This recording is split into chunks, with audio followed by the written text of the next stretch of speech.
Hello everyone. Today we're gonna present about drug trafficking issue by using case about the war on drug between Mexico and the United States. I'm Pansan Buddapeng. Hello, I'm Mariam Darwish. I'm Poom Phuphipat. Okay, next we are going to the first part. What is the drug trafficking?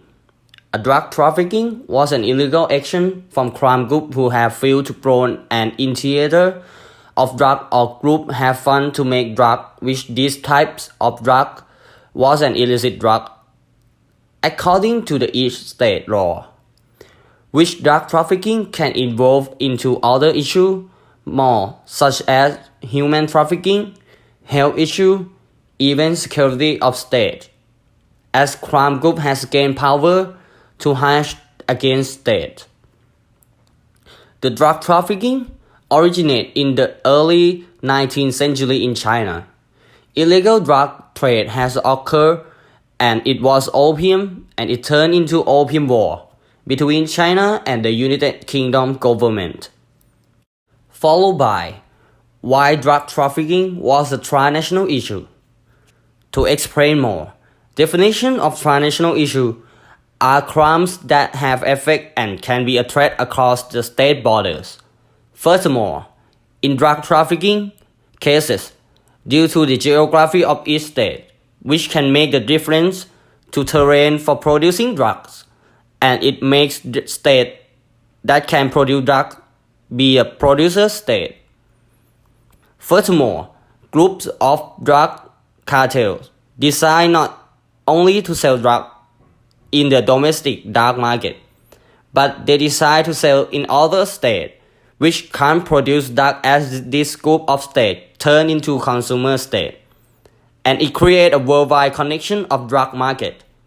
Also, these groups drug can be in many forms such as cocaine, cannabis, or even opium.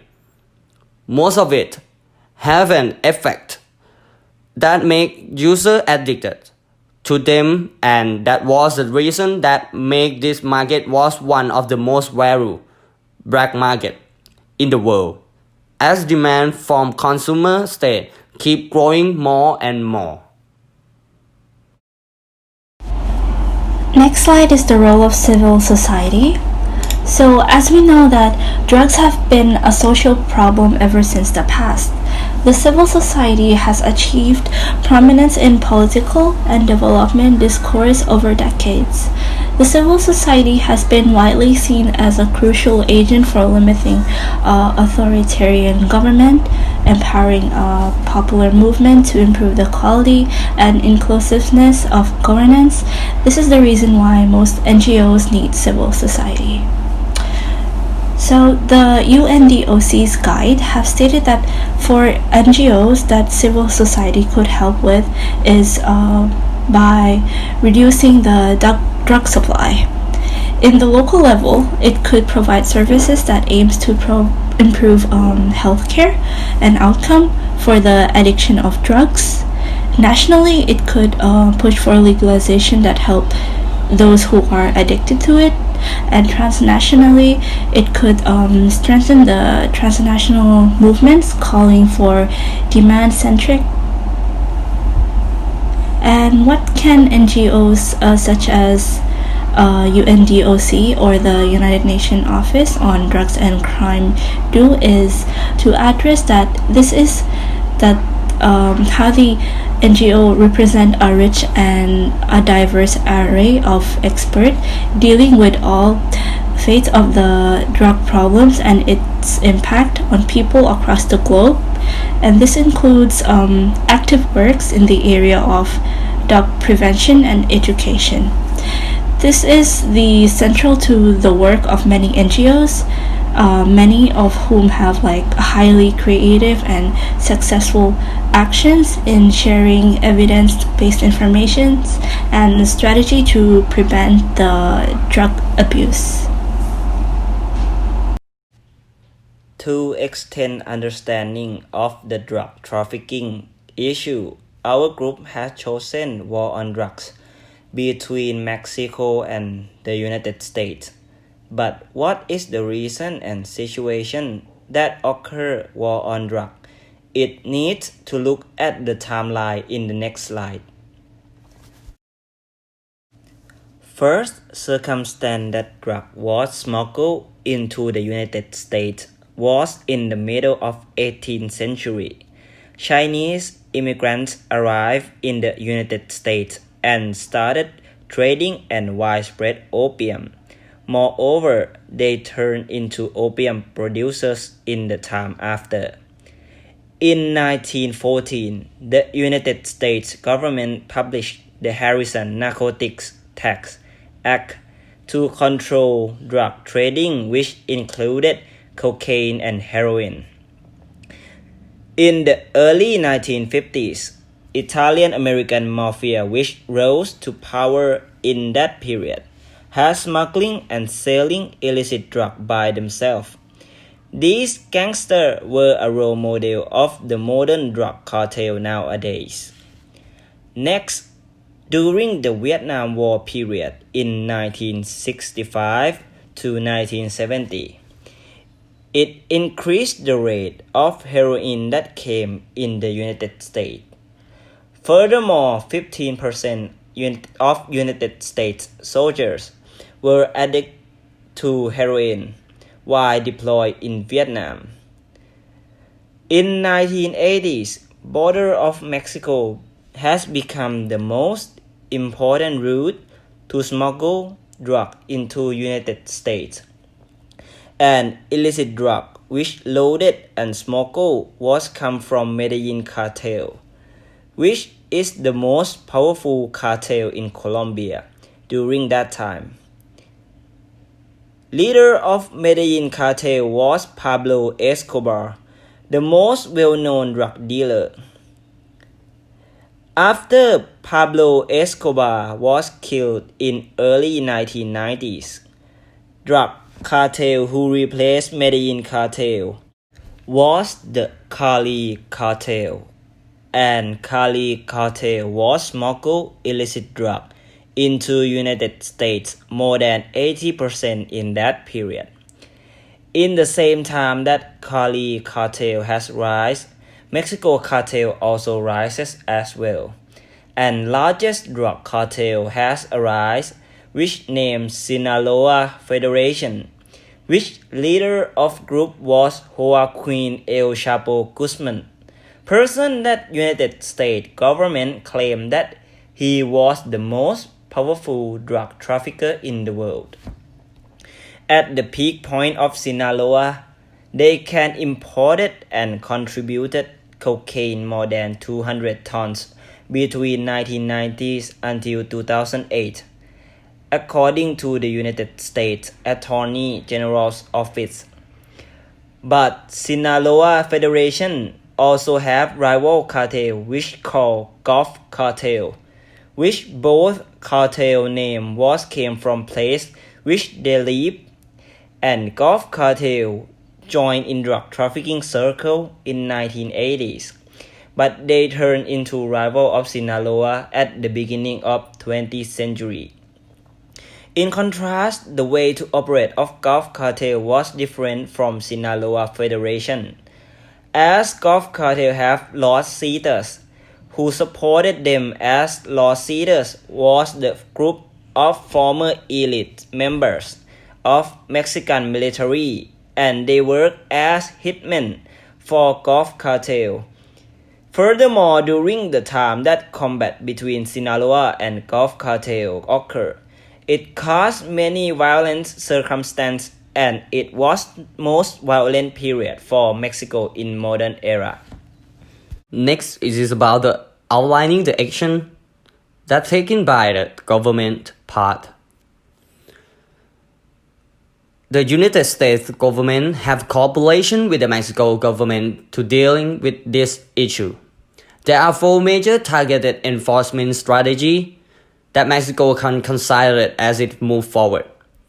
Each option can proceed independently of the others, and alternatively, a hybrid model allows additional responsiveness to information and priority change. The option was proposed by the United States government into the Mexico government.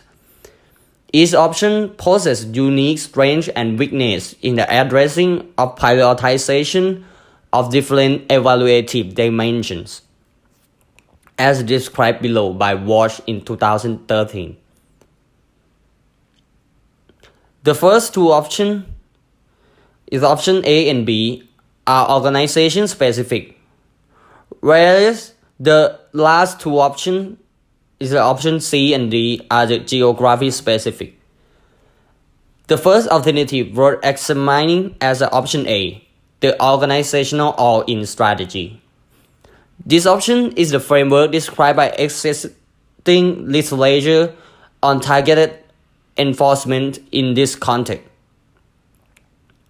Under this approach, Mexican authorities identified the most vocational and development training organization as the target and communicate that choice to their American counterparts. The United States then focused its enforcement effort on that vocational and development training organization specific revenue outlets and wholesale dealers in the United States. In the part of the action of civil society to war on drugs between United States and Mexico have 2 points. First was the concern to security policy of Mexico, as it was included in Mexico's National Development Plan between 2007 to 2012. 55 academics and 30 NGOs have concerned to aims of security policy that it was the plan that find a way out from emergency situation rather than the plan that gives guidance for long-term path. In the second point was an action from UNODC that published Santo Domingo Pact, which it was inter-regional program that cover area of Central America and the Caribbean. Santo Domingo was aims to escalate policy that involve in the topic of drug trafficking and organized crime, which it has 4 main objectives. First, to facilitate the coordination of regional and national policy in the field of organized crime and drug trafficking. Second, to develop and analyze capacity of organized crime and drug trafficking trends in the two regions. Third, ensure an exchange of information amongst the partners of the mechanism and avoid duplication between technical assistance projects. Fourth, assist country in implementing the UN Convention on Organized Crime (UNTOC) and the 3 drug conventions and implement effective anti-organized crime policy. Now we're moving to the challenge with the government. In the first challenge, it's about the individual and personal background of the drug dealer leaders named Pablo Escobar. We cannot reject that many websites and databases claim that once Pablo have authority as a state owner, it's from drug trafficking and crime that Pablo group done. Moreover, the Pablo gang have more authority over that fundamental government of state. Therefore, the power of Escobar decreased the efficiency of the early policy of the United States government and Mexico, and made it harder to negotiate with the Mexico state. In addition, the lack of policy efficiency related with the working detail of policy running and govern in the domestic. The United States, rather than decentralized authority and freedom into each state in countries, therefore occur the difference of law between states, as we can see through the contemporary circumstance, rather raw setting and consent of using marijuana. Some states accept to use in medical terms, some can use for the recreational terms. The second point, it is described on the structure and root causes of the Mexican drug war. Although as lately till present, Mexico is the major exporter of cocaine and marijuana into the United States. But according to the BBC column, it showed that the timeline of drug trafficking between Mexico and United States in every era. The early part of timeline claimed that Mexico was a drug trafficking gateway for Colombia and the United States. It is the fact that Mexico began the drug trafficking process from being an intermediary between the Colombian dealers to the US citizens. The drug trafficking is not directly occurred through the Mexico state and the United States. By the way, the issue's situation is more complex and harder to find a solution or dealing with it. Moreover, this challenge was supported by the characteristic of transnational issue. It showed the complex and hard to solve it by many factors, such as transnational issues are beyond the state border and boundary. The weakness of police sector was included in failure of structure as police mega corruption which drug cartel was behind action of police. In the structure of Mexico, its security policy was focused to eliminate drug cartel in the wrong way, as it focused to eliminate or arrested only drug cartel leader. So when the drug cartel leader was killed or arrested, the other members that exist, even the smaller cartel, will rise and repress it and continue this dark market more and more. In terms of challenge which civil society have faced, first challenge was civil society was absent in authority to deal with drug cartel, as drug cartel have and firearms, or some hitmen like golf cartel that has lost status. It makes civil society don't have ability to handle the problem. Second challenge that civil society faced was the violation that occur from government policy which can be interrupt into human rights of Mexico citizens, such as the Safe School program, which it was drug test in children, which need to have consent from their parents. It make question occur on the National Human Rights Commission, included Mexican Human Rights Organization, about the children right violation. Last challenge was rising of drug consumer, as Mexico was the state that transit drug into United States. It also be the drug producer state too. So it makes citizens easily find channel to buy illicit drug, and rising of drug consumer be the issue that civil society will mostly face in community level in the area of United States and Mexico border. For instance, in Tijuana district, which have 1.4 million residents, on the other hand, more than 100,000 citizens in Tijuana was addicted to amphetamine. In the end, war on drugs issue may took a long time to deal with it and cannot be eliminated forever. But nowadays, even United States and Mexico government has cooperated to confront with most of drug cartel. Moreover, the structure of police and justice system in Mexico were the issue that was failure of government, which gives an advantage to drug trafficker. In the further action that civil society can apply and make drug trafficking situation get better was the solution that civil society must involve and cooperate with government more. As civil society was sector that close up with drug cartel most, such as solution that citizen bought gun in United States and smuggle to Mexican drug cartel, which drug trafficker can pay for people who have a clean record to bought a gun for them. In this case, citizens can request government sector who have authority to come and deal with this issue inexpressively. All of these issues still occur in Mexico, but in the future, drug cartel will surely be eliminated from Mexico territory.